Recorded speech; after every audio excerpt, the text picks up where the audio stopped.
lo que también deja entrever es esta idea de pues, un choque de trenes aquí y la idea de que hay un poder, bueno, en realidad dos poderes Sí.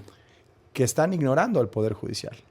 Sí, porque el argumento dice impedir que el Poder Judicial obstaculice la reforma judicial para perpetuar su estado de privilegio y al mismo tiempo están dotando de privilegios al Legislativo y al Ejecutivo. O sea, exactamente. Esa es la gran contradicción de este asunto.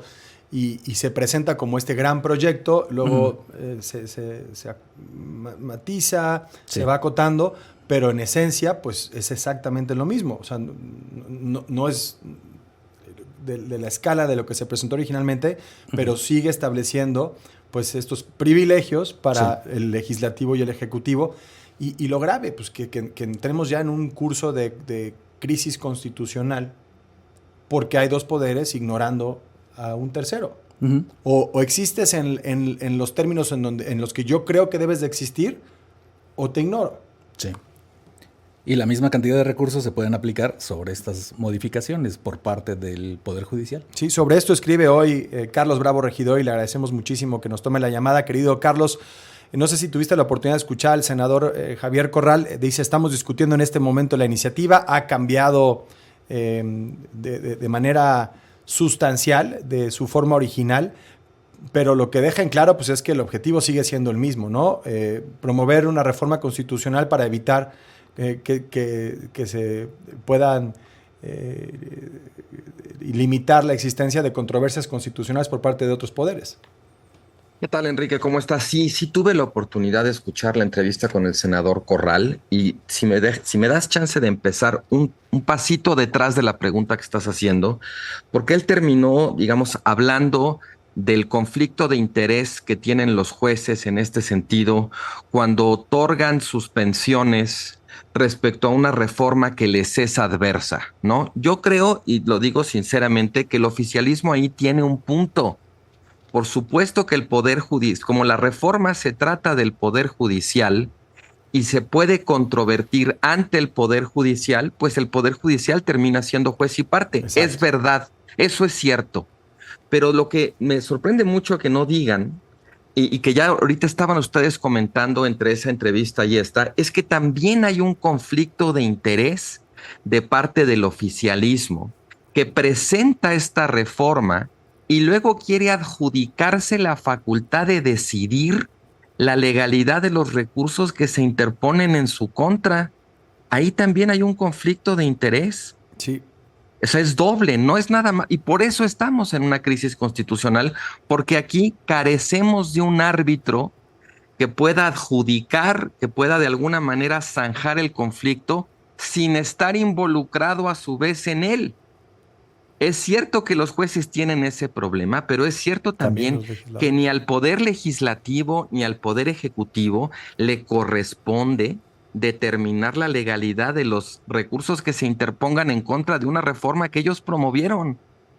Sí, ¿sabes? Ese es exactamente el corazón digamos, de la crisis constitucional que hay aquí. Claro, y el argumento ahí es, pero nosotros sí tenemos esa legitimidad porque fuimos elegidos y porque el pueblo nos otorga esa legitimidad. Ese es el contraargumento, ¿no? Que pues cae ya en lo retórico. Bueno, o sea, podrán tener la legitimidad, podrán tener... Es que aquí hay varias distinciones muy finas que hacer. Que tengan todo el poder como lo tienen, no quiere decir que tengan un poder sin límites. Eso es lo que representa el Poder Judicial. El Poder Judicial no les disputa todo ese poder que tienen. El Poder Judicial simplemente representa un límite al poder que podrían tener ellos o podrían tener otros. De eso se trata. Es un balance la función del poder. Claro, o sea, aquí lo que ellos quieren es eliminar la existencia del Poder Judicial para efectos prácticos, aunque sobreviva nominalmente. Si el Poder Judicial no puede ejercer control sobre los actos de otros poderes, entonces ¿para qué existe? Pues sí, pues sí. Sí.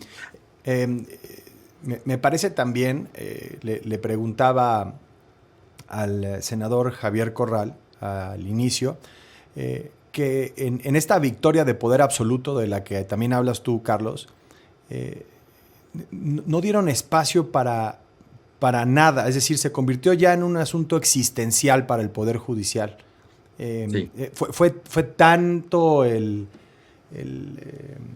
arrollamiento, la aplanadora, que no dejaron espacio para salvar un poco de cara, para que los jueces con mérito se acercaran y les dijeran, oye, no es este asunto contra ti, vamos a trabajar contigo para asegurar que tú te quedes, que tú tengas el espacio que te has ganado.